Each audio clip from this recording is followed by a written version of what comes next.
오늘 전 여러분과 함께 마태복음 26장 46절부터 47절부터 있는 말씀을 가지고 은혜를 나누겠습니다. 우리 다 같이 47절 읽겠습니다. 말씀하실 때 12 중에 하나인 유다가 왔는데 대제사장들과 백성의 장로들에게서 파송된 큰 무리와 금과 몽치를 가지고 그와 함께 하였더라.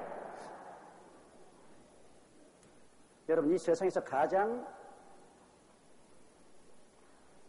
흉악한 죄가 배신의 죄입니다. 사랑하고 온갖 정성을 다 기울이고 은혜를 베풀었는데 나중에 가서 그 은혜를 배신한, 그 배신한 죄가 가장 깊은 상처를 가져오고 또 가장 저주받은 죄입니다. 바로 루시퍼가 하나님을 배신했지 않습니까? 하나님이 가장 아름다운 천사장으로 만들어서 하나님의 거룩함을 지키는 천사장으로 만들어놨는데 하나님의 보좌를 빼앗으려고 배신했습니다. 그래서 하나님이 루시퍼를 내어 쫓아 사탄으로 만들었고 나중에는 불과 유황으로 타는 못에 참여했습니다. 여러분, 아담과 하와의 죄도 배신의 죄입니다. 하나님이 형상과 모양대로 지어 에덴 낙원을 만드시고 하나님이 모든 사랑을 베풀었어요. 하나님이 만든 모든 것을 다스리게 해주는데 그들도 하나님처럼 되겠다고 하나님을 배신했습니다. 하나님의 신뢰를 저버렸다. 그래서 하나님이 아담과 하와를 에덴에서 내어 쫓아버렸습니다. 이 마귀는 자기가 먼저 배신하기 때문에 다른 사람들을 자꾸 충동해서 배신하게 만들어주는 것입니다. 이 배신죄는 가장 흉하고 더러운 죄입니다. 가룟 유다도 보십시오. 12 제자 중에 주님이 제일 사랑하고 신뢰한 사람입니다. 왜냐하면 제자들과 함께 헌금함을 그가 맡았습니다. 예수님이 말씀을 증거하고 사람들이 사도들을 위해서 헌금을 해준 거예요. 그걸 가지고서 주님은 제자들과 함께 식생활도 하고 여행도 하시는데 그 돈주머니를 맡길 정도면 가장 신뢰한 사람에게 돈주머니 맡깁니다. 여러분, 거짓말하고 사기치는 사람에게 돈주머니 맡긴 사람 봤어요? 제일 사랑하고 신뢰하는 사람에게 돈주머니 맡깁니다. 가룟 유다에게 주님은 돈주머니를 맡겼습니다. 굉장히 신뢰했어요. 그런 가룟 유다가 자기 마음에 맞지 않다고 예수님을 배신한 아주 더럽고 추한 죄를 지었습니다. 사람은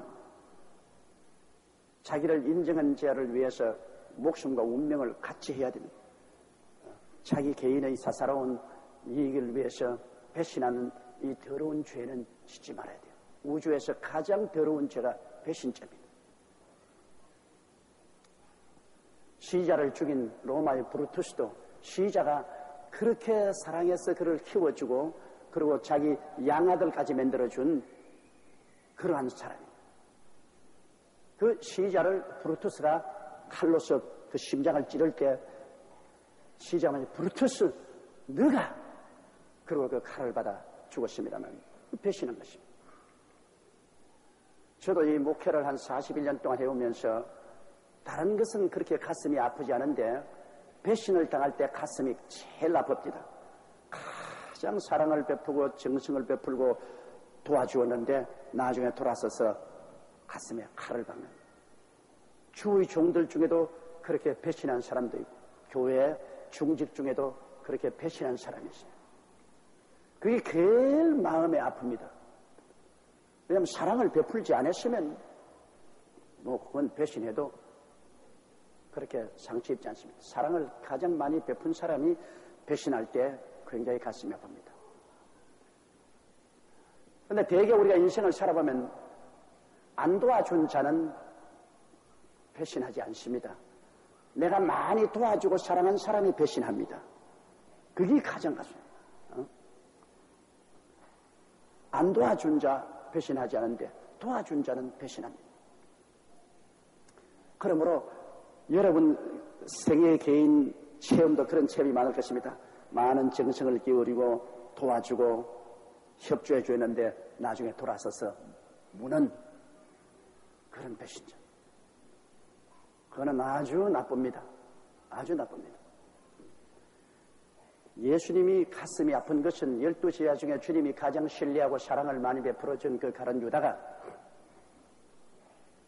예수님이 유대인의 왕이 되지 않고 구주로서 십자가에 죽었다가 부활해서 승천할 것을 말씀하시자 왕국이 되면 자기도 한자리 하려고 생각하다가 그 뜻이 이루어지지 아니하며 그리스도에 대한 분노를 가지고 예수님을 종을 파는 가격인 은 30냥에 대제사장과 바리새 교인들에게 팔고 그 다음에는 예수님께서 겟세마네 동산에 들어가서 기도하시는 것을 알고 있거든요. 가룟 유다는. 왜냐하면 마지막 성찬 예배 때 같이 참석을 했으니까. 가서 그는 대제사장들과 백성의 장로들에게서 파송된 큰 무리와 금과 몽치를 가지고 또 함께 하십니다. 예수님의 제자들이 반발할까 싶어서 모두 다 금을 가지고 그 다음에 강목과 몽치를 가지고 와서 그냥 일대 난장판을 벌리려고 생각했습니다. 한두 사람 거느리고 온 것이 아닙니다. 성전을 지키는 유대인의 군인들과 대제사장과 백성들의 장로들의 집에 있는 많은 종들과 함께 큰 무리를 가지고 예수님을 잡으러 겟세마네 동산으로 찾아오게 된 것입니다. 48절요. 예수를 파는 자가 그들에게 군호를 짜 가로되 내가 입맞추는 자가 그이니 그를 잡으라 하였다. 우리 한국은 인사할 때 여러분 서로 안고 입맞추지 않잖아요. 그러나 특히 동굴아파에 가면은 소련을 위시해서 유고슬라비아, 헝가리아, 체코슬로바키아, 루마니아 같은 이런 동굴아파는 더합니다. 꼭 껴안고 얼굴에 뺨을 대면서 입술은 직접 얼굴에 안 대고도 이 소리를 내야 돼요. 제일 처음에 제가 그곳을 집회하실 때는 굉장히 당황을 했습니다. 왜냐하면 뭐 남자뿐 아니라 여자들도 와가지고 그냥 끌어안고 그냥 뺨에 대고 뻑뻑 소리를 냅니다. 그런데 이게 뺨에 대놓고 뺨을 대고 그냥 바깥에서 뼈 소리 내는 건 좋은데 어떠한 사람들은 끌어안고 그냥 나무 입술에다가 대고 그냥 뽀뽀를 해요. 그런데 대개 그 사람들은 소고기나 치즈를 많이 먹기 때문에 냄새가 얼마나 나는지 말도 못해. 이런데 자꾸 달라들어가 자꾸 뽀뽀를 하는데 골치 아파요.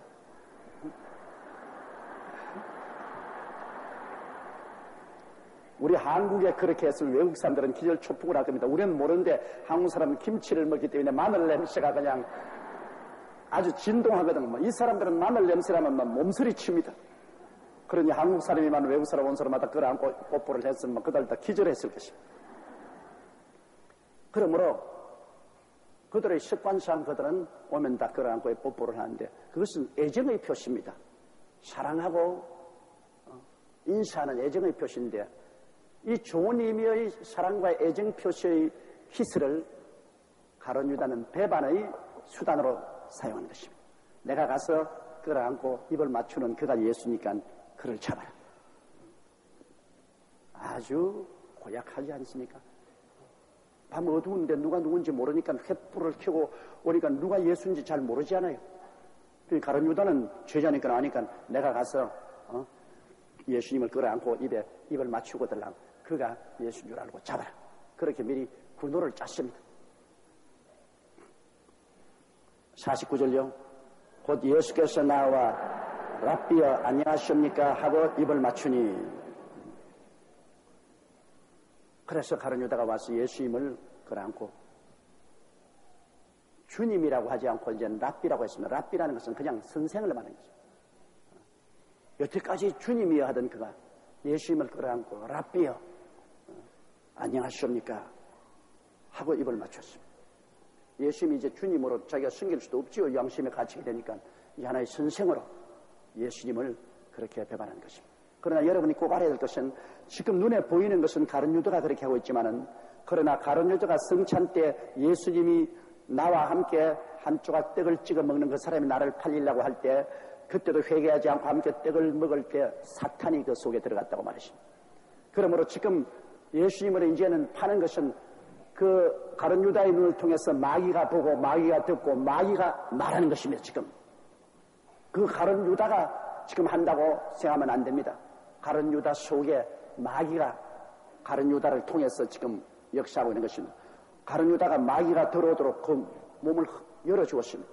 마귀가 들어와서 마귀가 그 입을 통해서 말하죠. 예수 믿고 여러분 성령 충만한 사람은 사람이 말하는 것 같지만은 실상 그렇지 않고 그 속에 들어와 있는 성령이 말씀하시는 것입니다. 성령이 주의 종을 통해서 장로님, 권사님, 온 지역장, 구역장, 성도들 입을 통해서 성령이 말씀하실 때가 굉장히 많습니다. 자기가 말하지 않고 성령이 말씀하십니다. 그런데 이 가룟 유다는 지금 그 입을 통해서 사탄이 말을 하고 있습니다. 예수께 나와 랍비여 안녕하십니까 하고 입을 맞춘 일이니 50절이요. 예수께서 가라사대 친구여 내가 무엇을 하려고 왔는지 행하라 하신데 이에 저희가 나와 예수께 손을 대어 잡는지라. 요한복음에 보면은 그들이 와서 랍비여 안녕하십니까 할 때 예수님이 내가 너희가 찾는 사람이다 할 때 유다와 함께 예수님을 잡으러 온 사람들이 다 뒤로 물러가서 자빠졌다고 했습니다. 예수님의 그 권세 있는 말에 예수님을 잡으러 온 사람들이 다 뒤로 물러가서 다 잡았어요. 큰 바람이 부으면 바람에 그냥 넘어지듯이 예수 그리스도의 그 영역 앞에서 그들이 다 쓰러진 것입니다. 그래도 뭐 완전히 마귀가 꽉 들어차면 그리스도의 능력으로 그냥 쓰러져도 또 일어나서 또 잡으러 오는 겁니다.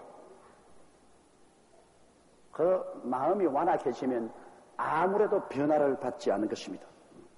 그래서 예수님께서 가라사대 친구여. 이제 예수님은 제자가 아닙니다. 형제가 아닙니다. 주님께서 그래도 좋은 의미로 불러준 것입니다. 친구여. 원수지요. 그러나 주님이 친구여. 내가 무엇을 하려고 왔는지 행하라. 왜? 주님은 이미 하나님의 뜻을 따라서 십자가에 못 박여 죽을 것을 알고 있지요. 창세전에 이미 죽임을 당하신 어린 양 예수님 것입니다. 벌써 예수님께서는 이 세상을 짓기 전에 영원 전에 벌써 인류가 타락할 걸 아시고 그를 구원하기 위해서 그가 성육신으로 오셔서 십자가를 걸머야 지어야 될 것을 알고 계셨습니다. 예수님이 이 땅에 온 것은 주님께서 제물이 되기 위해서 오셨습니다. 예수님이 완전한 사람이요 완전한 하나님이기 때문에 인성을 가졌으므로 그 고통당하는 것이 괴로워서 주님께서 할 수 있으면 이 전을 내게 옮기셔 주시옵소서. 그런 내 뜻대로 마옵시고 아버지 뜻대로 하시옵소서 했지만은 주님께서 근본적으로 오신 목적이 제물이 되기 위해서 오셨습니다. 벌써 하나님께서는 이것을 아브라함을 통해서 보여주었습니다. 아브라함의 아들 이삭은 예수 그리스도의 상징입니다. 이삭을 모리아산에 제물로 바친 것은 하나님 아버지가 아브라함의 본상이니까 하나님 아버지가 우리 주 예수 그리스도를 십자가에 못 박아 죽일 것을 예시한 것입니다. 이러므로 이것을 다 알고 계시기 때문에 이제 예수님께서 그 육체적인 큰 시련과 고통을 기도로서 이겼습니다. 기도로서 극복했어요. 내 마음이 민망해서 죽게 되었다고 주님 말씀하지 않았습니까? 하나님이요 사람이니까 사람으로서 그 죽음으로 앞둔 그 고통과 괴로움을 주님께서는 무시무시한 그 영적인 억압과 괴로움을 기도로서 이겼습니다. 겟세마네 동산에서 주님이 3번 간절히 머리에 피땀이 나오도록 기도하고 그 마음의 고통을 이기고 이제 마음이 완전히 편안해졌습니다. 여러분 우리가 마음에 막 파도가 일고 막 염려, 근심, 불안, 초조, 절망이 가슴을 짓누르고 온 마음이 산발한 머리카락처럼 흩어져 있을 때는 도저히 사태를 안정시킬 수가 없습니다.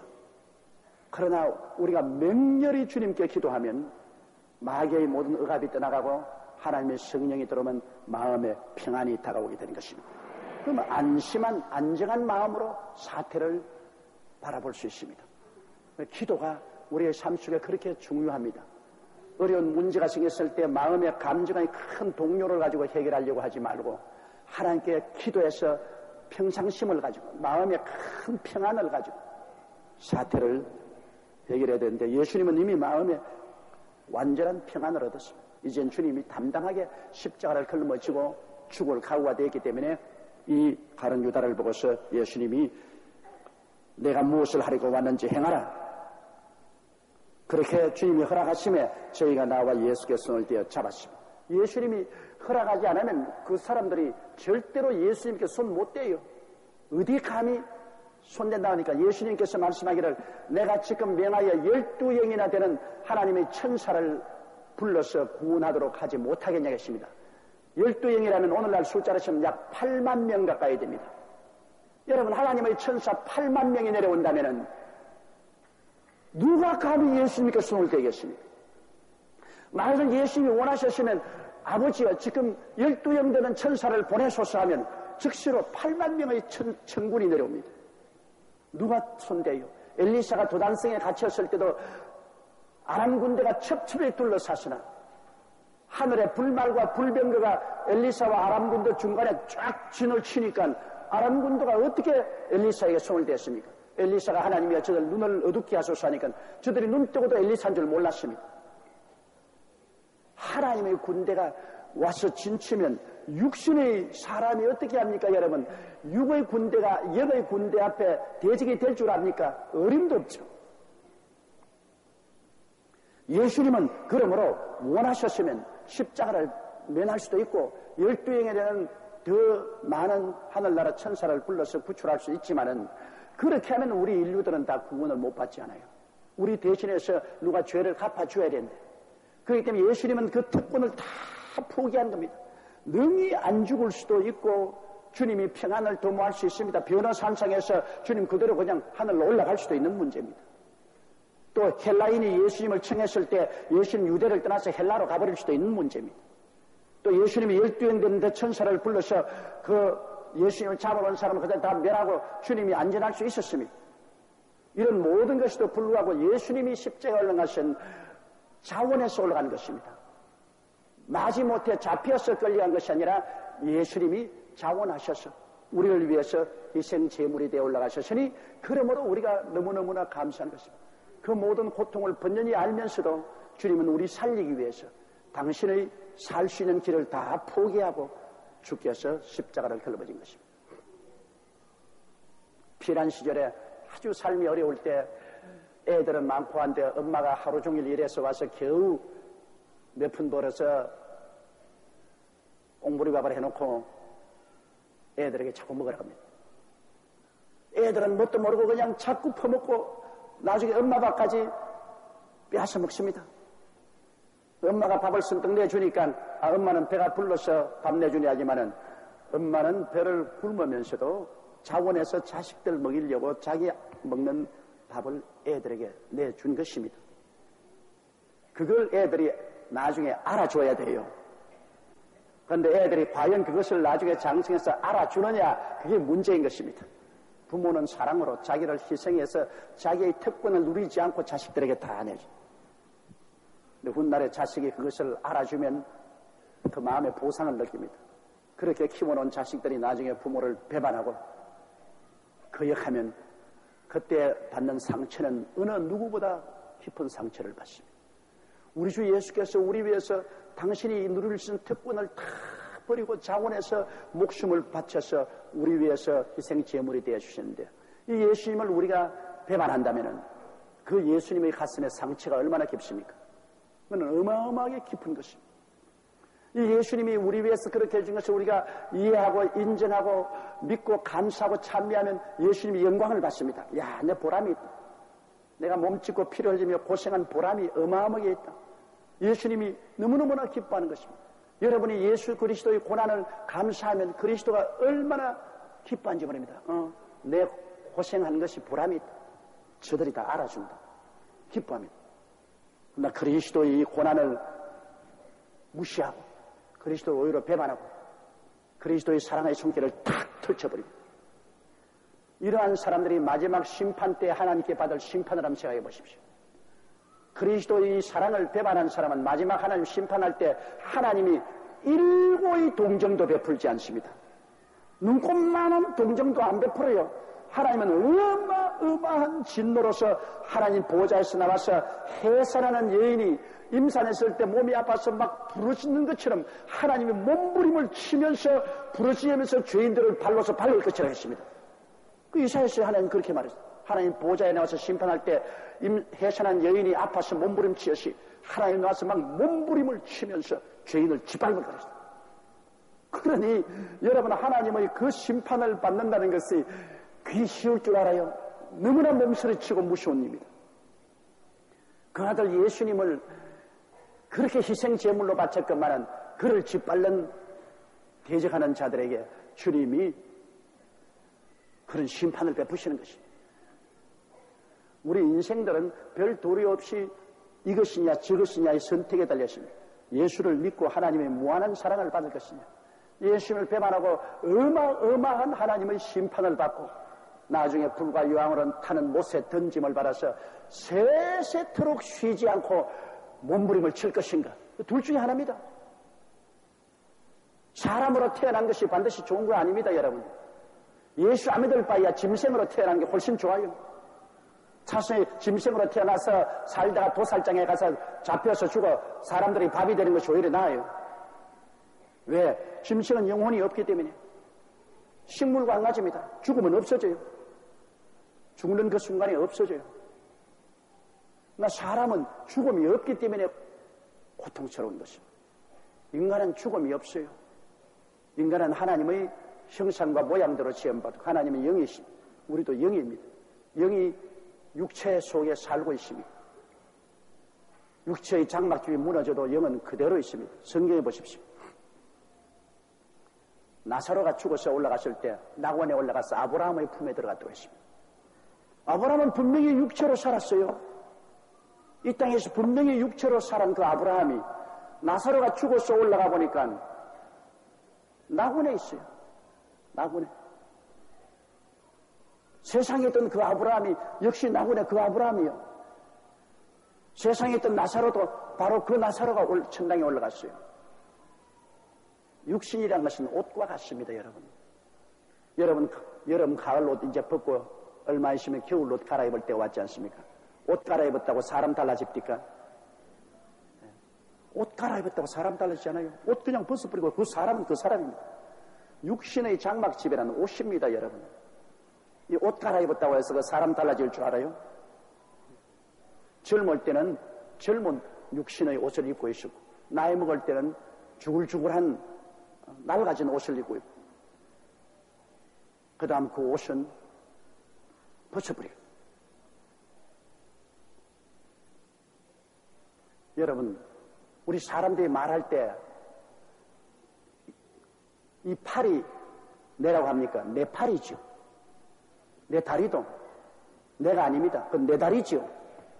머리도 내가 아닙니다. 내 머리지요.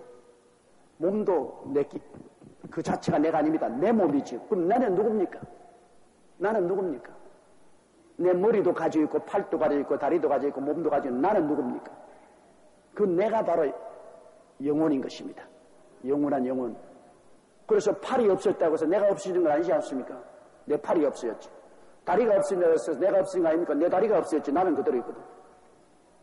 눈이 없어진다고 해서 내 눈이 없어졌지. 내가 없어지는 건 아니에요. 내 몸이 죽는다고 해서 내 몸이 죽는 것이 내가 죽는 건 아니에요. 내 몸을 떠나는 것이지. 제가 그동안에 늘 74kg가 나갔다. 그동안에 제가 몸을 뽑으려고 해서 지금 68kg까지 뽑았습니다. 그래서 여러분 아마 가만히 보면 내가 좀 홀쭉해졌죠.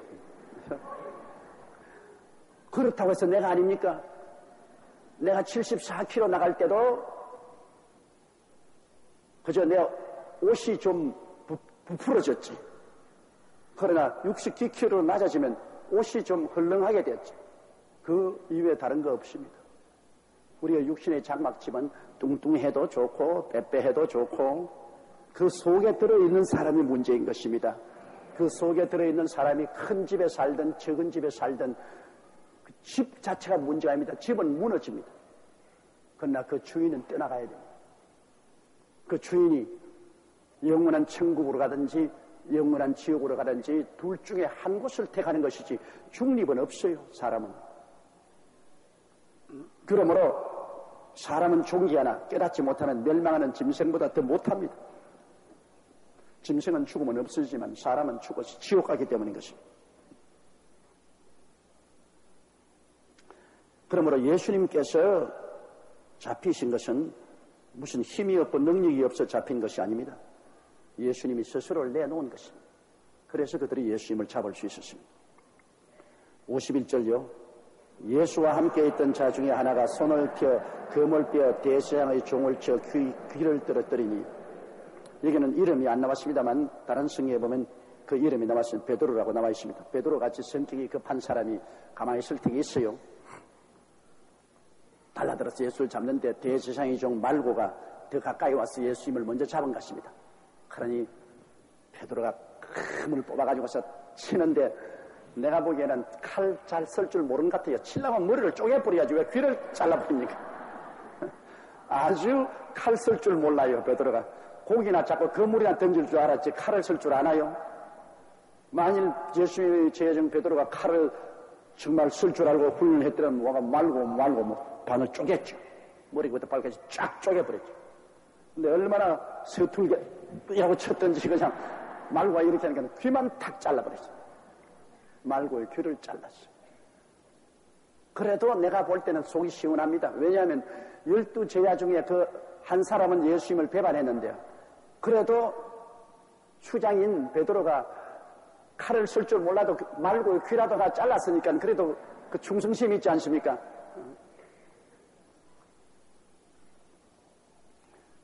근데 52절요. 이에 예수께서 이르시되 내 금을 도로 집에 꽂으라. 금을 가지는 자는 다 금으로 망하느니라. 그런데 다른 성경에 보면 예수님께서 말고의 귀를 도로 낫게 해줬다 했는데, 도로 낫게 해줬다는 것은 주님이 손을 대서 귀가 도로 생기게 했는지 떨어진 것을 주님이 털털 털어가지고 도로 붙였는지 모르겠는데, 요 사이도 보면은 뭐 귀 같은 거 떨어진 건 빨리 주워가면 병원에 가면 다 꼬매지 않아요.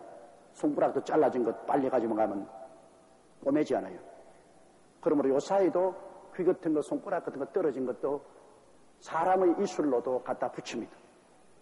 내가 보기에는 예수님께서 떨어진 그 귀를 주워서 털털털 털어가지고서 귀에다가 붙여준 것 같아요. 그런 기적이 있을 수가 있나요? 떨어진 귀를 갖다 붙이는데 그쯤만 되어도 깨달아야 될 것인데 사람이 완악해지면 아무리 기적을 베풀어도 깨닫지를 못하는 것입니다. 기적을 베풀면 그걸 보고 아이고 이거 하나님이 살아서 역사하는구나, 이거 우리 이러다 안 되겠다고 회개해야 되겠는데요. 이 사탄은 아주 이지적으로 하나님을 저항하는 것입니다. 하나님이 계신 것을 알면서도 불구하고 하나님을 저항합니다. 그렇기 때문에 이 마귀와 그 사자들과 또 그를 따르는 사람들은 인정사정을 베풀 수 있는 처지에 있지 못합니다. 이렇게 큰 기적을 베풀었는데도 그걸 보고 마음이 조금 더 동요를 안 하니 이 일이 세상에 있을 수 있습니까? 예수님께서는 또 베드로에게 말하기를 내 금을 도로 금집에 꽂아라. 금을 가지는 자는 금으로 망한다. 칼을 쓸면 또 칼로서 망한다. 예수님께서는 정말 평화주의자입니다. 평화로 심어야 평화를 거두는데 무력으로 심으면 무력으로 거둔다. 지금 우리 한국의 햇볕 정책도 바로 그거 아닙니까? 할 수만 있으면 무력을 안 쓰고 사랑을 쓰겠다. 그것이 오늘날 우리 정부의 방책인데요. 상당히 인간적으로 생각하면 괴로울 때가 많습니다. 왜 늘 당하고만 있냐? 오른뺨을 치면 왼뺨을 들어대고 속옷을 달라면 겉옷을 주고 오래를 가면 심리를 꼭 성경적으로 하고 있어요 지금. 그런데 육신적으로 생각하면 괴롭기가 한이 없습니다. 그래도 성경적으로는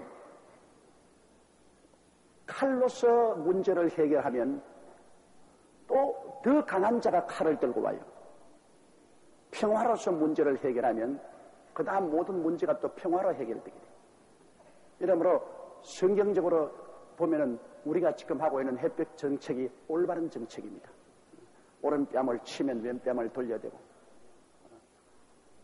속옷을 달라면 겉옷까지 주고, 우리를 가자면 심리를 가고, 그러더라도 화평하는 것이 좋다.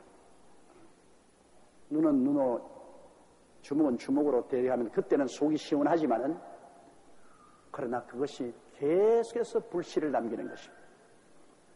원수는 우리가 갚지 말고 하나님께 맡기라 했습니다. 원수 갚는 것이 내게 있으니 내가 갚아요. 우리가 직접 원수를 갚지 말고 하나님이 진노하심에 맡겨야 돼요. 그러므로 북한 문제도 우리가 인내할 수 있는 최대 한도까지 화평으로 우리가 문제를 해결하고 그 다음 하나님께 심판을 맡겨야 됩니다. 지금 북한이 하는 일들을 보면은 이건 도저히 눈 뜨고 볼 수 없어요. 그냥 고집도 아주 세상적으로 말하면 똥꼬집을 부리는 겁니다. 말도 안 되는 소리하고 억지 부리고 도저히 어찌할 도리가 없는 거예요. 그래도 우리가 성경적으로 햇볕 정책으로 자꾸 햇빛을 붙여주고 훈풍을 불어주고 사랑을 불어주고 그러고 난 다음 심판은 하나님께입니다.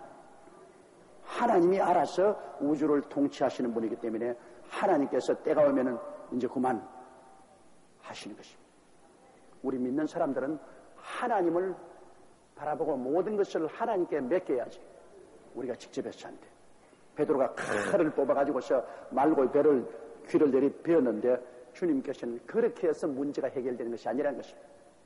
지금은 하나님의 뜻으로 예수님이 십자가에 못 박았기 때문에 하나님 뜻을 따라 예수님이 죽고 부활하시면 그때 이후로 하나님이 심판하신다. 여러분 인간은 크고 작은 것 없이 다 심판받게 되어 있습니다. 지가 100년을 못 사는데요. 세월이라는 심판이 우리에게 불어닥치고 있습니다. 그래서 아무리 포각한 사람도 세월이 오면 사라지는 거예요. 김일성이 보십시오. 그렇게 큰 소리 하던 김일성이도 세월의 심판을 받아서 지금 죽었죠. 어마어마한 궁전을 지어서 그를 미래로 만들어 갖다 놓았지만은 그게 김일성이 들어있나요? 안 들어있습니다. 그건 들어누워서 가만히 있어 말 한마디도 못하고 눈화도 못 뜨는 거 아닙니까? 이러므로 사람들은 그저 있으면 핍박하던 자나 핍박받는 자나 다스리던 자나 다스림을 받던 자나 남을 죽인 자나 죽임을 받은 자나 피했다고 생각하면 안 됩니다. 얼마 있으면 세월이 심판하고 이 땅에서 쫓겨나고 하나님이 준원한 심판대에 서야 됩니다. 내가 어제 신문 보니까 자기 아내를 때려서 죽여서 토막을 내가지고서 20km 된 산 위에 버렸으나 과학적인 감정을 통해서 그거 알아내고 그 사람이 체포되었는데요. 아니 마누라를 때려서 죽이고 토막을 내서 그렇게 버려놓고 난 다음에 세상에 안 잡혔다고 합시다. 그가 그 심판을 얼마 동안 피할 수 있다고 생각합니까? 그 사람 나이가 한 40이 됐는데 지 아무리 살아보는 앞으로 30년 40년밖에 더 살겠습니까? 30년 40년 후에는 반드시 심판받습니다. 하나님의 준엄한 심판을 받아요. 피했다고 생각하면 안 돼요. 인생이 이 땅에서 범죄하고 여행에 피했다고 그렇게 생각하면 그건 대단한 오해입니다. 아무도 피할 자 없어요. 세월이라는 준엄한 심판자가 와서 그를 이 세상에서 쫓아내어 결코 하나님의 심판대 앞에 서게 하는 것입니다. 그리고 어마어마하고 가차없는 하나님의 심판을 받게 되는 것입니다.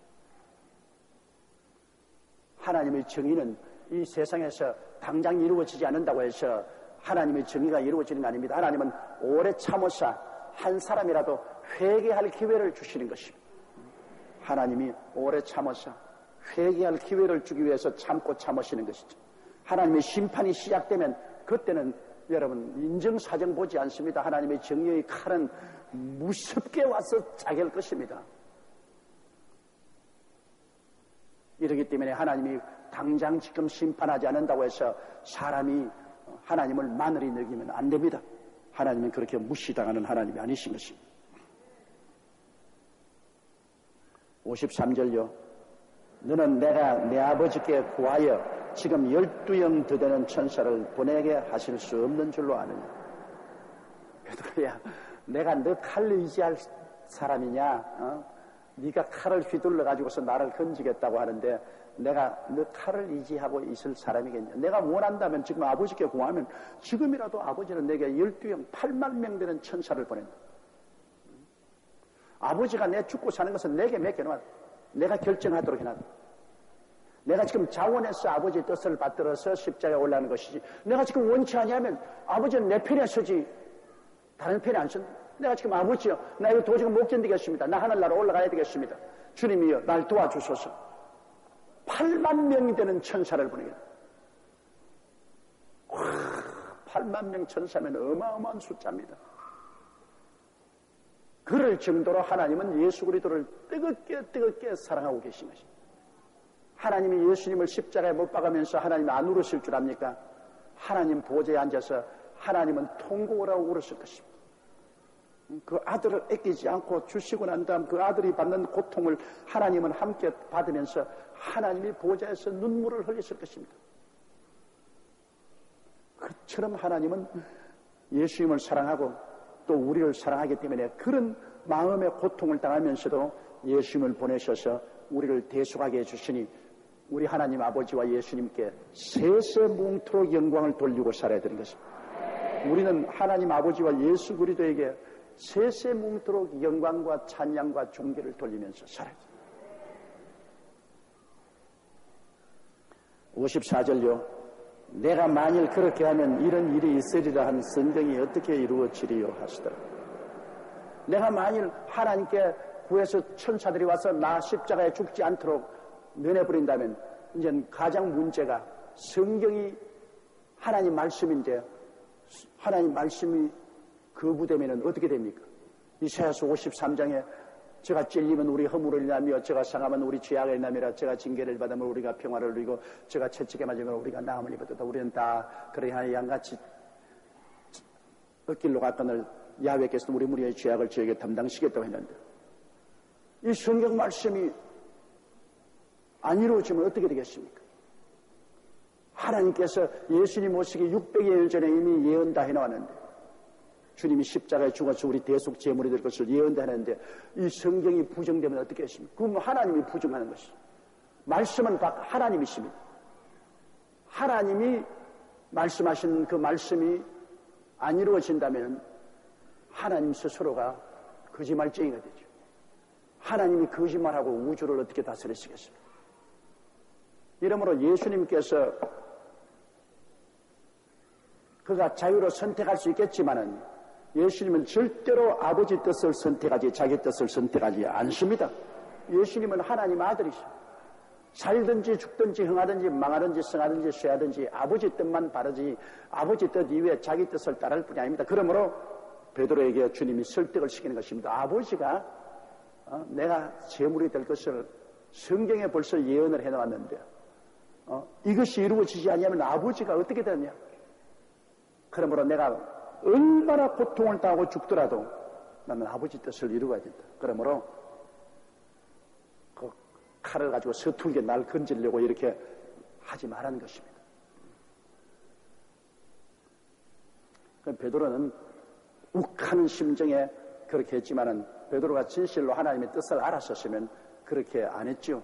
그런데 그때는 아직 성령이 임하시지 않은지라 하나님의 뜻을 분명히 알지를 못했습니다. 여러분, 그러므로 하나님은 이 우주의 절대 주권자로서 아버지의 뜻은 반드시 이루어져야 되는 것입니다. 또 반드시 이루어집니다. 인간이 아무리 거역해도 아버지의 뜻을 근본적으로 막지 못합니다. 아버지의 뜻은 이루어져요. 우리 주기도문의 뜻이 하늘에서 이루어진 것이 땅에서 이루어져요. 이미 하늘은 다 이루어졌어요. 그것이 이 지상에서 다시 한번 이루어지는 것입니다, 여러분. 그러므로 반드시 하나님의 뜻은 두 번 이루어져요.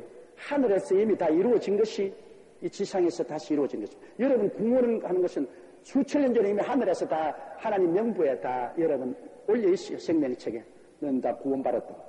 그 하나님의 뜻이 이미 하늘에 이루어진 것이 이 땅에서 여러분이 태어나시고 한 사람 한 사람 주님이 불러서 구원시킨 것입니다. 하늘에서 이루어진 뜻이 여기에서 이루어진 것입니다. 이러므로 아버지의 뜻은 어떻게 해도 이루어집니다. 내 아님은 하나님 뜻이 아니라 어림도 없죠. 내 아님은 하나님 다른 사람 세워서라도 그 뜻을 이루시죠. 내 한 사람을 그렇게 귀중하게 생각하지 마시고 내가 하나님의 뜻을 이룰 때 그것은 존귀하고 아름다운 처소였으나 내가 하나님의 뜻을 거역하면 나 같은 인간은 초계요. 다른 사람을 얼마든지 선택해서 세울 수가 있습니다.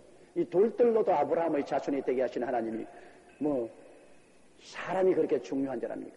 하나님의 뜻이 중요하지. 하나님의 뜻을 받은 사람이 중요한 것입니다. 55절요. 그때 예수께서 무리에게 말씀하시되 너희가 강도를 잡는 것 같이 금과 몽치를 가지고 나를 잡으러 나왔느냐. 내가 날마다 성전에 앉아 가르쳤을 때 너희가 나를 잡지 아니하였다. 주님께서 가소롭게 보시고 말씀하십니다. 내가 강도냐? 너희가 날 잡으러 오는데 칼하고 몽치를 가지고 횃불을 들고 이 대군중이 이렇게 왔느냐? 내가 매일같이 성전에서 너희들에게 말씀을 전가할 때 왜 그때는 잡지 못하고 이제야 와서 마치 강도 잡는 것처럼 몽치를 들고 검을 들고 왔느냐? 주님께서 그렇게 말씀하시는데 여러분 모든 것은 때가 있는 것입니다. 예수님의 때가 안 오면 절대로 못 잡습니다. 여러분 예수님을 잡으려고 전에도 여러 번 시도했지만은 예수님의 때가 오지 아니하며 그들이 예수님께 손을 못 대더라고 요한복음은 늘 말씀하라고 했는데요. 모든 사람에도 때가 있어요. 여러분과 나에게도 모두 다 때가 있는 것입니다. 우리가 태어날 때가 있으면 죽을 때가 있는 것입니다. 죽을 때가 오면은 어디든지 죽어요. 안 죽으려고 아무리 발버둥 쳐도 죽을 때가 오면 죽는 겁니다. 그가 비행기 타고 가다가 비행기 떨어져 죽을 수도 있고 자동차 사고가 날 수도 있고 또 부상을 당할 수도 있고 침대에 가만히 들어누웠다 떨어져서 죽을 수도 있고 때가 오면 죽는 겁니다. 하나님께서는 모든 사람에게 다 때를 정해놓으셨어요. 그래서 하나님의 컴퓨터에 때가 착착착 와서 컴퓨터에 오늘은 이 사람 들어오고 오늘은 이 사람 들어오고 참 돼 있으면 줄줄이 와요. 지금 하늘나라 줄줄이. 그러나 간혹 잘못해서 때가 되기 전에 올라간 사람은 주님이 도로 돌려보냅니다. 너 아직 때가 안 되었으니 도로 돌아가거라. 그 만물이 다 이룰 때가 있어요. 봄이 있으면 여름이 있고 가을이 있고 그래 겨울이 때가 오고 때가 있죠. 우리가 하는 모든 일도 때를 따라 해야지 이 때를 보지 않고 하면 안 됩니다. 잠언서에 보면은 구름을 보는 사람들은 씨를 뿌리러 나가지 않는다. 그 말이 있습니다. 그 말은 청계의 때를 보아서 모든 것을 하라는 것입니다. 하나님이 우리에게 주신 때를 따라 젊을 때 공부하는 것도 젊을 때 때가 있어야 됩니다. 여러분 젊을 때 부모 설하에서 공부할 그 때를 허랑방탕으로 놀아버리면 나중에 사회생활 때 와서는 공부 아무리 하려 해도 때를 놓치고 난 다음에는 공부할 수가 없어요. 공부할 수 있는 때가 있습니다. 또 자녀를 낳을 때가 있습니다. 젊을 때 그냥 일하기 좋다고 일만 하고 아이고 자녀는 맹년에 낳지 또 맹년에 낳지면 40이 넘어 나중에 자녀를 못 낳고 나면 때를 놓치고 나면 자녀도 못 낳아요. 아이까지 가면 자녀 없이고 살지. 없어도 괜찮아요. 괜찮긴 괜찮은데 늙어서 섭섭해. 김한란 박사님이 마지막 나이가 많으셔서 그 공관에 저를 청해가지고서 점심 식사를 바치는데 그때 김한란 박사가 나보고 그 이야기예요. 한평생을 그는 교육과 나라를 위해서 혼자 독신을 살았는데 저 목사 나 외로워 그러더라고요. 그래서 아유 그 많은 제자들이 지금 구름대같이 둘러싸이는데 그 이화의 모든 딸들이 전부 다 딸이고 그 남편들이 전부 이화의 사위들 아닙니까? 어떻게 김 박사님 외롭습니까? 그래도 말은 그렇게 해도 실제는 그렇지 않아. 내 핏줄이 그리워. 나 그거 지금 머릿속에 굉장히 울립니다. 내 아들, 딸이라고 부른 사람이 그렇게 많지만은 그래도 내 핏줄이 그리워. 나이 먹으면 아무래도 핏줄이 그립습니다. 뭐 자식들 그런데 하도 자식들이 골머리하게 하면 아이고 이 원수야, 내가 전생에 무슨 죄를 지어서 너 같은 걸 낳았노. 무자식이 상팔자라거든요. 너 왜 자식 가지고 고민하노. 뭐 부모 되면 다 한마디씩 그런 말은 해요. 애들 키울 때 그런 고통을 안 끼치는 애들도 간혹 있지만 되게 쉽게 반항을 하고 고통을 줘요. 그래도 나이 늙으면 어머니 아버지하고 오는 혈육 이심이 좋습니다. 그 애들도 때를 놓치면 어린 애기를 못 얻어요. 요사이 젊은이들 말이지, 일하기 좋다고 해서 서로 부부간에 다 직장 가지고 이제는 여성들도 경제활동을 하고 사회활동에 일하는데 너무 재미가 있으니까 애 있으면 일 못한다고 자꾸 늦춰도 나중에 애 없어요. 젊을 때는 좋지만 나이 늙으면 그래도 애가 있는 게 좋아요. 자, 그래서 예수님을 아무리 전엔 잡으려고 해도 예수님이 때가 안 왔으니까 예수님을 잡을 수가 없어요. 그러나 하나님이 때가 이제 왔습니다. 예수님이 죽을 때가 오니까 그들이 금과 몽초를 가지고 와서 예수님을 잡았죠. 그 예수님이 바로 그걸 설명합니다. 네가 지금 강도 잡을 듯이 금과 몽초를 가지고 나를 왔는데 왜 내가 전에 편안하게 너희들 앞에서 설교할 때 못 잡았냐. 그러나 지금은 하나님의 때가 왔다. 주님께서 그렇게 설명해 주시는 것입니다. 56절요. 그러나 이렇게 된 것은 다 선지자들의 글을 이루려 함이라 하시더라. 이에 제자들이 다 예수를 버리고 도망하니라. 예수님께서 제자들 생각에는 뭘 할 줄 알았습니다. 예수님께서 막 천사를 보내지 말씀을 가지고 막 이 잡으러 온 사람들을 다 흩어버릴 줄 알고 제자들이 일말의 희망을 가지고 보고 있었는데 예수님이 자신이 하신 말씀이 뭐 완전히 포기하는 말씀이거든요. 다 선지자들이 내가 이렇게 잡혀서 죽을 것을 예언했는데 그 선지자의 말을 이루기 위해서 때가 왔기 때문에 이제 나는 스스로 내 몸을 내놓고 너희들이 나를 잡아간다. 제자들이 가만히 들으니까 사태 이제 끝장났단 말입니다. 예수님이 사태를 정리해 줄 줄 아는데 포기해버리고 스스로 잡히겠다고 하는 거 보니까는 아이고 우리도 살아야 되겠다고. 한 사람도 남기지 않고 다 달아나갔어요. 최후의 만찬 때 베드로와 함께 모두 다 죽는데도 같이 가고 감옥에도 같이 가겠나이다고 서로 다투어가면서 충성심 경쟁을 했는데 수가 틀리니까 서로 그러면 날 살려라고 다 달아나버렸어요. 그런데 꼭 제 아들만 욕할 것이 아닙니다. 왜냐? 마음은 원이로되 육신이 약하다고. 마음은 다 예수님과 함께 감옥에도 가고 죽기를 가기를 원했었어요. 그러나 딱 현장에 당해보니까 육신이 약한 거예요. 생명에 대한 애착이 끌어오르기 때문에 그만 도망을 쳐버렸습니다.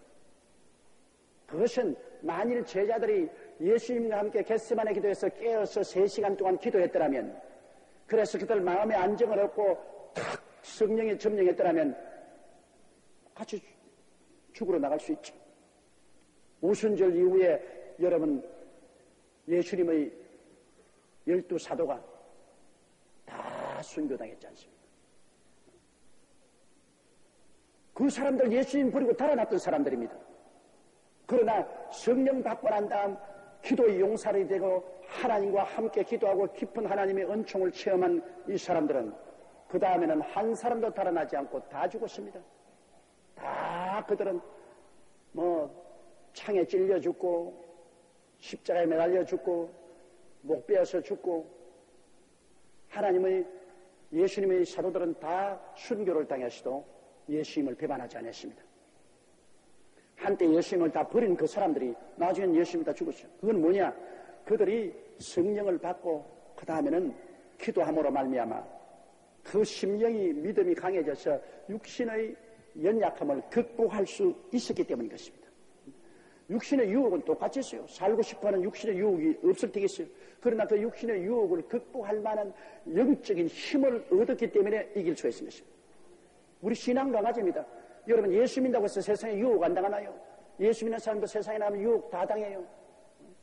그래서 예수 믿는 관리들도 뇌물 얻어먹고 줄줄이 끌려가지 않아요?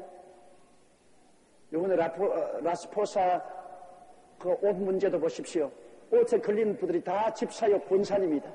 가장 문제가 그냥 신문당한데 집사님 권사님하고 서로 막 싸우니까 그게 아주 참 우리 기독교에 크게 상처입은데 그 사람들 예수 믿는 사람 아니에요. 믿는 사람입니다. 다 예수 믿고 기도하고 성경 읽는 사람이에요. 그러나 그들이 육신의 유혹을 이길 만한 심적인 힘이 없었어요. 마음은 원이로되 육신이 약해서 육신의 시험에 떨어져 가지고서 막 서로 막 집사님 권사님하고 막 서로 고소를 하고, 그래서 그 중에 어떤 사람은 참말하고 다른 사람은 거짓말 했을 겁니다. 뭐 우리 알지 못하지만은.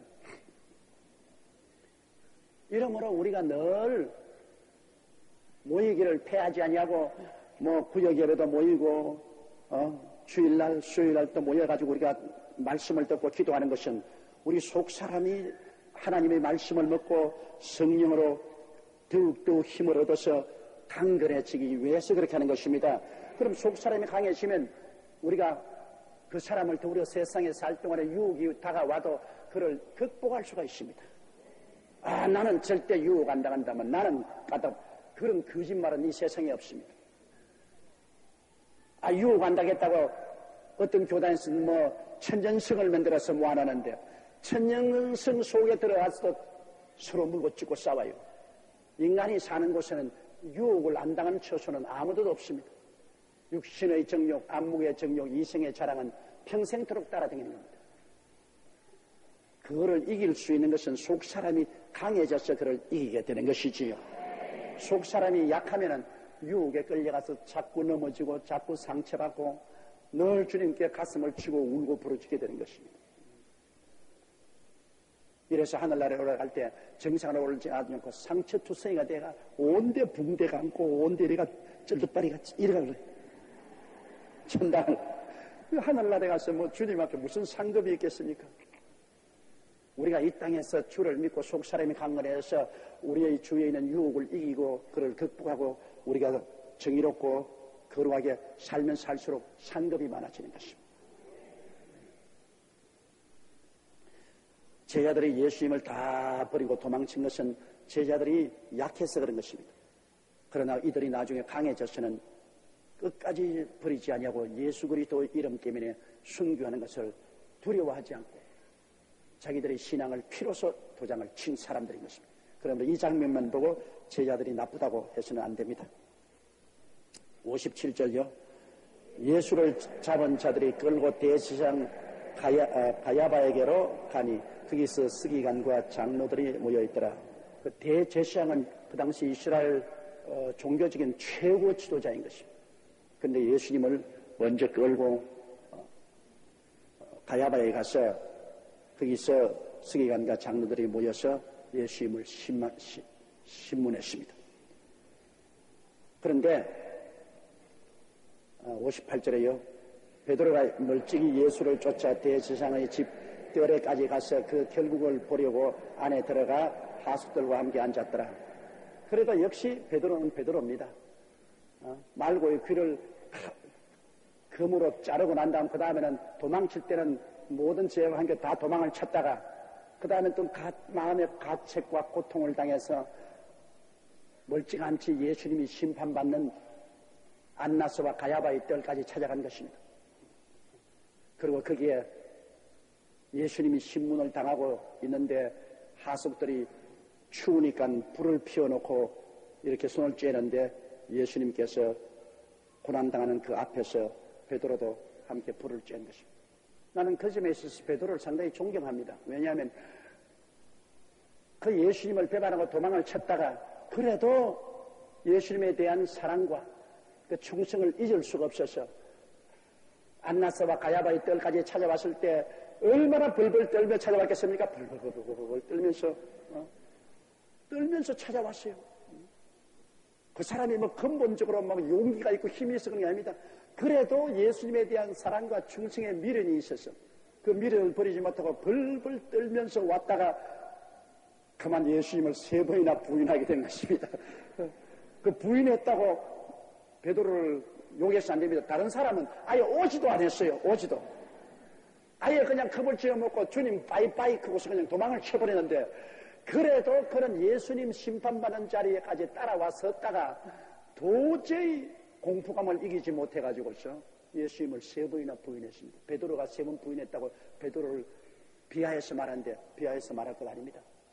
그로서는 최선을 다했으나 그 분위기를 이길 수 있는 힘이 없었습니다. 짐을 질 만한 힘이 없는데 무거운 짐을 지워놓으면 주저앉을 것 당연한 이치 아닙니까?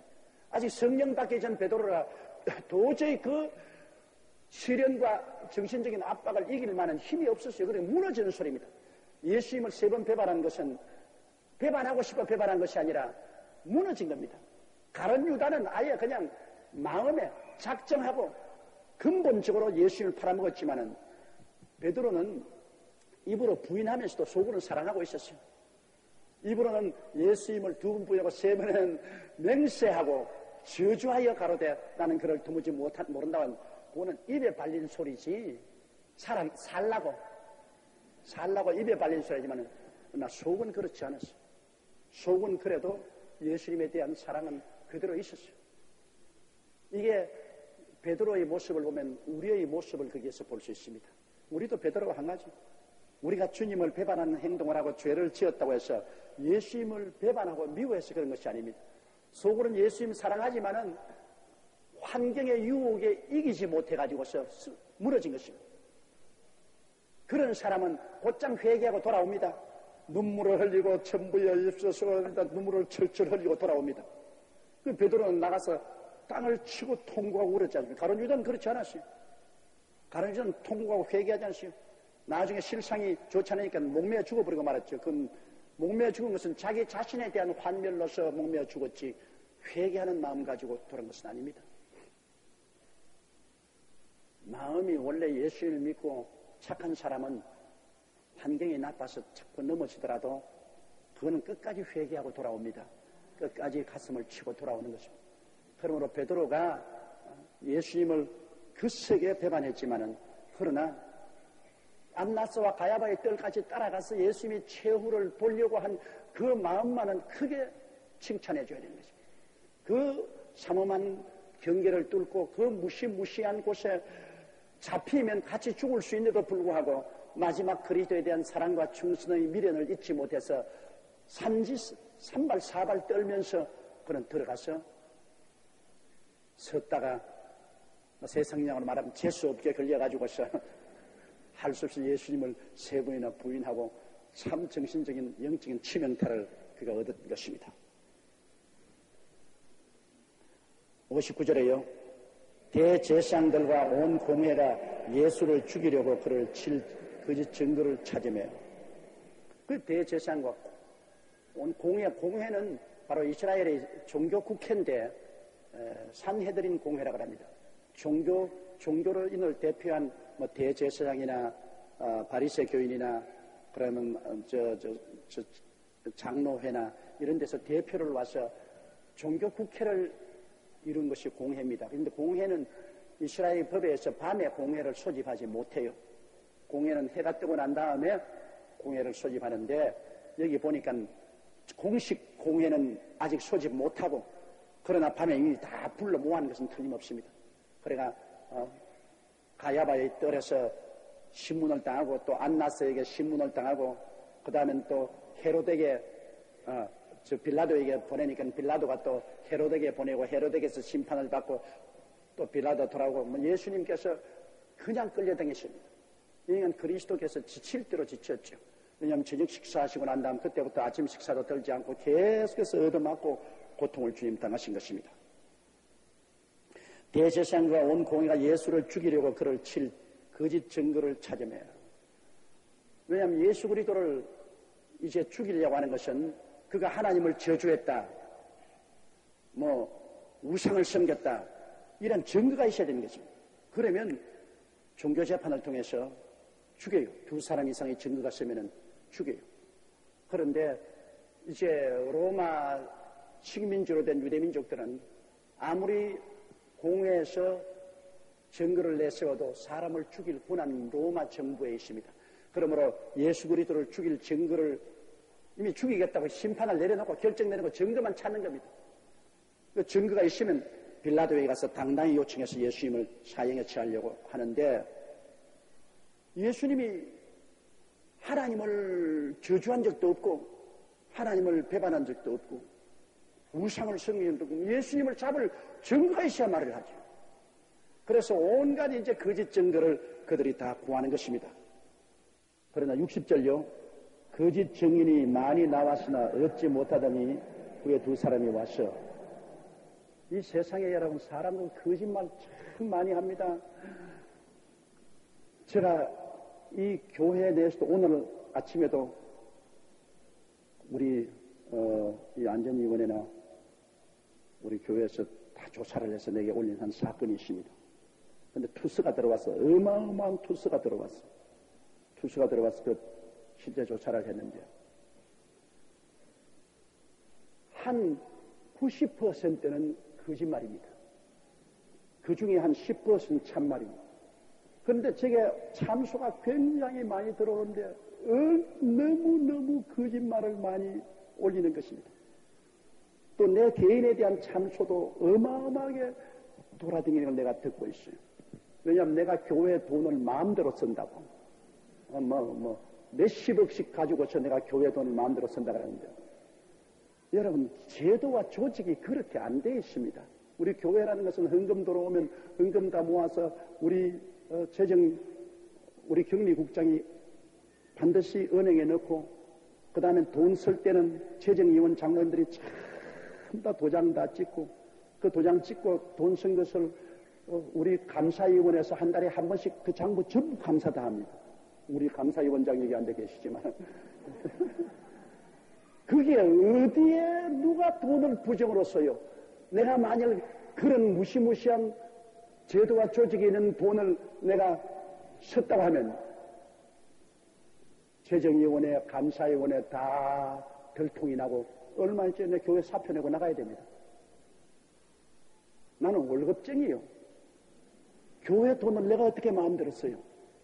교회 돈이라는 것은 하나님의 돈, 성도들이 모여서 하나님 돈을 주기 때문에 교회에서 당회에서 예산 해가지고 예산 통과시키면 예산 통인 대로 재정위원회에서 일일이 체크해가지고서 그 쓰고 또 쓴 것이 잘못되냐 감사위원회에서 눈에 불을 켜고 감사위원들이 감사 어마어마한 조직입니다. 그런데도 불구하고 조 목사가 돈을 몇 억씩 몇십억씩 끌어내가지고서 총 나가라 칼 나가라고 돈을 쓰고 이 말이 그냥 비일비재로 돌아다닙니다. 그건 왜냐? 사탄이 어찌한지 내 발목을 잡아서 내 하나님 사업을 못하게 하려고 나에게 얼토당토한 소리를 하는 겁니다. 거짓 증거 이것은 반드시 심판받습니다. 옛날에는 구약시대는 거짓 증거한 사람은 사형에 처했습니다. 오늘날도 거짓 증거한 사람은 반드시 나중에 영적으로 사형당합니다. 반드시 그 거짓 증거에 대해서 하나님께서 심판하십니다. 그래서 이 자리가 편안하지가 않습니다. 그러니까 여러분이 기도를 좀 많이 해주시기 바랍니다. 여러분이 기도를 먹고서 이 목회를 할 수 있습니다. 그렇지 않고는 이 자리에 서 있을 수가 없어요. 사탄이 날 가만히 내버려 두고 갔습니까? 24시간 사탄이 공격하죠. 그러나 지금까지는 여러분의 기도 덕분으로 기도가 담이 되어서 목회를 하고 살 수 있었죠. 예수님께 거짓 증거를 하고 예수님을 이제 거짓 증거로 잡아들합니다. 후에 두 사람이 와서 61절요. 가로되 이 사람의 말이 내가 하나님의 성전을 헐고 사흘에 지을 수 있다 하더라 하니 하나님의 성전을 설고 사흘에 지켜 예수님께서 이 성전을 헐라 그러면 내가 사흘에 세우래요. 그것은 예수님의 몸을 말하는 것입니다. 사실 예수님은 성전을 헐었잖아요. 십자가에 죽었으나 사흘 만에 도로 일으켰잖아요. 그걸 이제 가지고서 거꾸로 해석을 해가지고서 하나님의 지금 성전을 헐겠다 그랬다. 하나님 섬기는 성전을 헐겠다고 말했다. 그 당시의 성전은 헤롯 왕이 이스라엘 사람에게 환심을 얻기 위해서 전에 있던 스룹바벨 성전을 더 정축해서 성전을 더 근사하게 만들어놨는데 그 성전을 헐면 사흘 만에 짓겠다고. 하나님이 성전을 헐다는 것이 어마어마한 모독죄 아닙니까? 여러분, 누가 와서 여의도 순복음 교회를 헐어버리겠다면 그 사람은 고발당할 것입니다. 이 성전을 헐어버렸다면 그는 고발당하지 않겠어요? 예수님이 하나님의 성전을 헐어버리면 자기가 사흘 만에 짓겠다고 이런 망발을 했다. 그렇게 두 사람이 와서 증거를 했습니다. 증인은 꼭 두 사람 이상 필요하니까요. 62절에요. 대제사장이 일어서서 예수께 묻되 아무 대답도 없느냐? 이 사람들의 너를 치는 증거가 어떠하뇨? 그 제사장이 큰 소리입니다. 왜 대답하지 않느냐? 변명하지 않느냐? 이 사람이 치는 것에 대해서는 어떻게 생각하냐? 예수님이 이제 왜 대답하지 않느냐? 예수님은 이미 죽을 것도 알고 있는데요. 이미 저 사람들은 예수님을 죽이기로 이미 작정을 해놓고 거짓 증거를 얻는데 그게 예수님이 왈가왈가할 필요가 없습니다. 예수님은 이미 하나님의 뜻을 따라 제물이 되는 것이 정해져 있고 그 제물되는 수순으로서 유대인들의 손에 의해서 주님께서 이방인에게 팔릴 것 이미 다 알고 계시는데 이미 내가 죽을 것도 알고 있는데 뭐 구차스럽게 내가 내 스스로를 변명할 필요가 어디 있어요? 주님은 장엄한 침묵을 지켰어요. 무슨 말을 해도 주님 대답 안 하셔. 장엄한 침묵입니다. 이미 일은 끝장났습니다. 예수님은 겟세마네 기도해서 기도할 때 아버지의 뜻대로 따르기로 결심을 했습니다. 이미 죽기로 이미 정해진 그 마당에 주님께서 뭘 살려고 바둥바둥 하면서 스스로를 변호할 테겠어요. 또 이 제사장들의 뜻도 주님이 알고 있습니다. 왜냐? 이미 주님을 죽이기로 작정하고 거짓 증거를 지금 찾고 있는 그 마당에 주님이 변명한다고 해서 그 사람들이 거짓 증거 안 찾을 때겠어요. 거짓에 거짓을 만들어도 예수님을 고발할 것이다.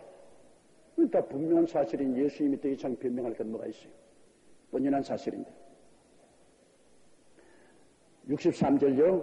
예수께서 잠잠하시거늘 대제사장이 가로되 내가 너로 살아계신 하나님께 맹세하게 하노니 내가 하나님의 아들 그리스도인지 우리에게 말하라. 다른 말로서는 아무리 물어도 예수님이 대답지 않으니까 이제는 대제사장이 예수님이 대답 안 할래야 안 할 수 없는 질문을 합니다. 그것은 뭐냐? 내가 너로 살아계신 하나님께 맹세하노니 네가 하나님의 아들 그리스도인지 우리에게 말하라. 그 예수님이 말 안 하면 안 됩니다. 예수님은 정말 하나님의 아들 그리스도이시니까.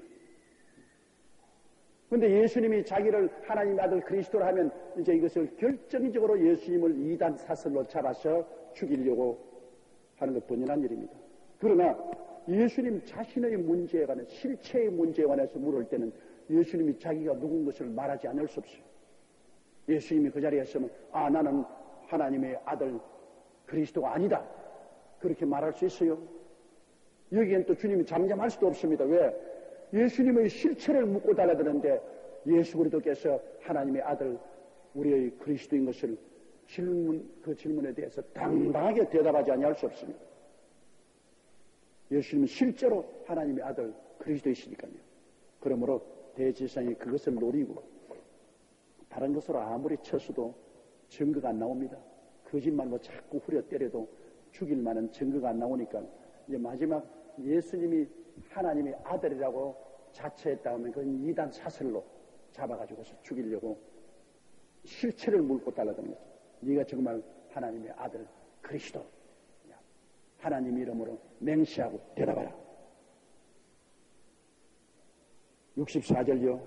예수께서 가라사대 내가 말하였느냐 그러나 내가 너희에게 이르노니 이후에 인자가 권능의 우편에 앉은 것 하늘 구름을 타고 오는 것을 너희가 보리라 하시니 그 예수께서 그래 네가 한 말 그대로다. 네가 한 말대로 하나님의 아들 그리스도 내다. 네가 장차 내가 하나님 보좌 우편에 앉아갖고 구름을 타고 오는 것을 너희가 보리라. 그건 왜냐? 다 볼 것입니다.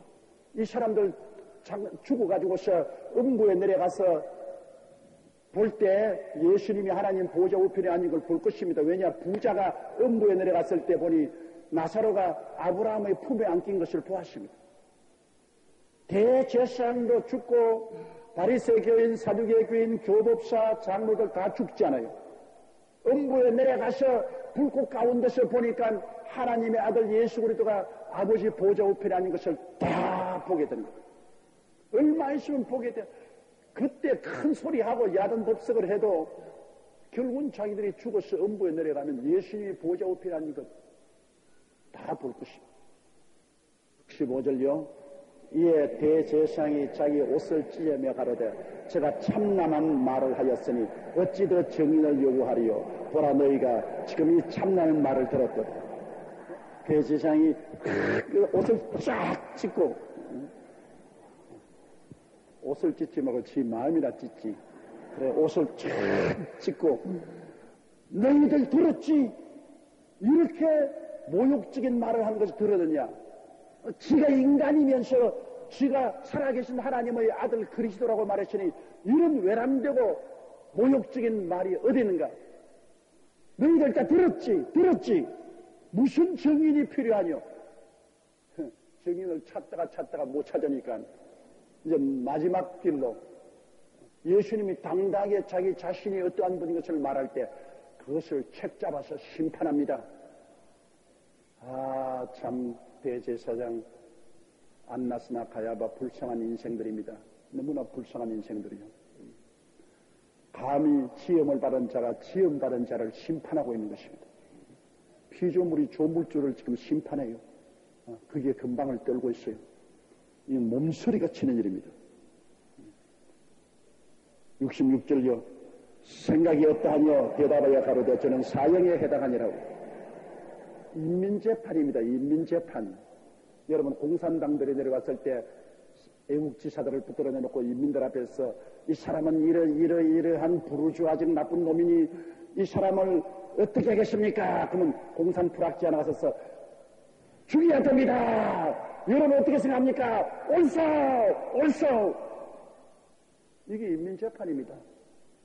자기들 딱 각본대로 하는 거예요.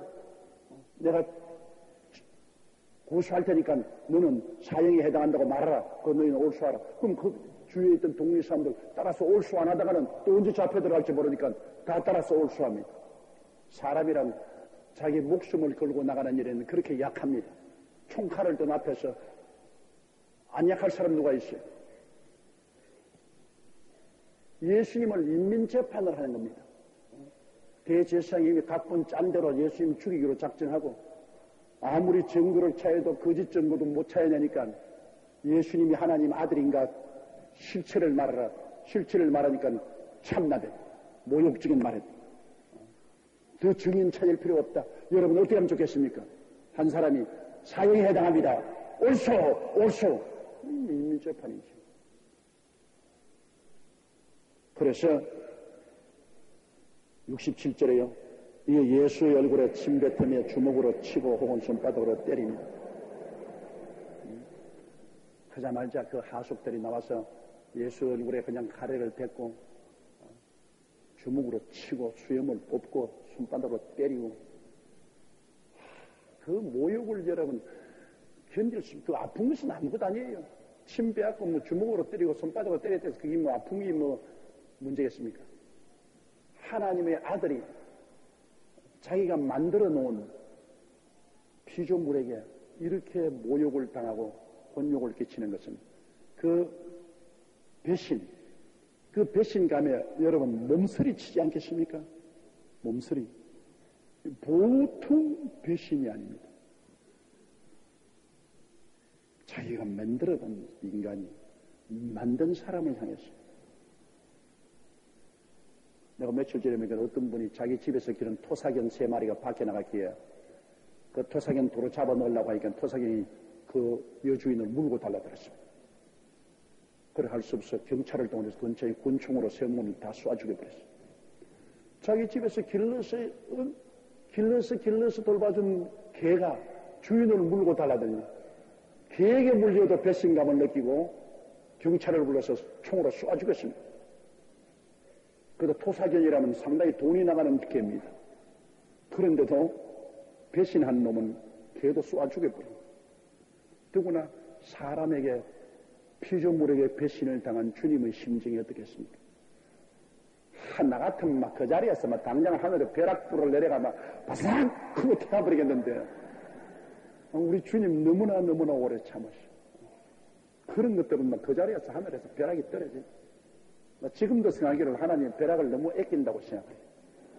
때릴 만한 사람은 좀 때리면 좋겠는데, 하나님이 너무 오래 참으시는 것 같아요. 예수님의 얼굴에 침 뱉고 주먹으로 치고 혹은 손바닥으로 때리며 68절요. 가로되 그리스도야 우리에게 선지자 노릇하라. 너를 친 자가 누구냐. 진짜 조롱하는 겁니다. 예수님 눈을 갖다가 띠로 묶어놓고 난 다음에 침 뱉고 때리면서 자 네가 선지자냐 예언하라. 때린 자가 누구냐. 용용 죽겠지. 이건 뭐 완전히 이건 뭐 조롱감으로 삼는 겁니다. 그러나 세월이 흘러갔습니다. 2000년 세월이 흘러갔습니다. 예수님 만왕의 王만주의 주로 보좌 옆에 앉아 계시고 예수님이 때린 그 손은 다 썩어버렸습니다. 그리스도를 때린 그 사람들은 지금 다 음부에 들어 있습니다. 음부에 들어와서 지금 아무리 몸부림치고 후회를 한들 무슨 소용이 있습니까? 소용이 없어요. 때가 지나가면 때를 잃어버리면 그 때를 다시 돌이키지 못합니다. 보라 지금이 은혜 받을 만한 때요. 지금이 구원의 날입니다. 이 때를 놓쳐버리면 몸부림치도 안 돼요. 봄에 씨 심을 때 때를 놓쳐버리면 이젠 가을에 거둘 수가 없어요. 우리 인생의 때가 두 번 다시 오지 않습니다. 우리는 때를 잘 받아야 돼요. 때를 알고 그 때를 우리가 잘 받아 누려야 돼요. 지금이 바로 하나님이 우리에게 구원을 주고 성령을 베풀 때인 것입니다. 이 때를 우리가 놓치지 말아야 돼요. 이때 우리가 예수 믿고 성령 받고 주님의 일을 하는 것도 이때밖에 없습니다. 우리에게 이 때를 주었을 때 우리가 주 일 열심히 해서 하늘에 상급이 많아야지요. 이 때를 놓치고 나면은 나중에 뭐 후회한들 무슨 소용이 있어. 아이고 뭐 장차 천당에 올라가서 상급 받을 거 생각하겠냐. 이 땅에서 그저 편안하게 살면 되지. 그러나 여러분, 이 땅은 잠시 잠깐 후에 지나가고 장차는 영원히 살 곳입니다. 영원한 곳에 들어가서 여러분 우리가 상급이 없을 때 그때 영원히 우리는 섭섭하게 생각할 것입니다. 때를 놓치지 말아야 돼요. 우리에게 주어진 때는 영원히 우리 곁에 있지 않습니다. 기회는 왔다가 신속히 지나가 버리고 마는 것입니다. 이러므로 여러분은 지금 주님이 주신 이 때를 따라서 열심으로 하나님을 섬기고 충성을 다하고 하늘나라에 많은 보화를 쌓아놓는 여러분 되시기를 주의 이름으로 축원합니다. 우리 주여 세 번 부르고 통성으로 기도하겠습니다. 주여 주여 주여. 사랑이 많으시고 거룩하신 우리 아버지라는 하나님, 우리 아버지 은혜와 사랑을 진실로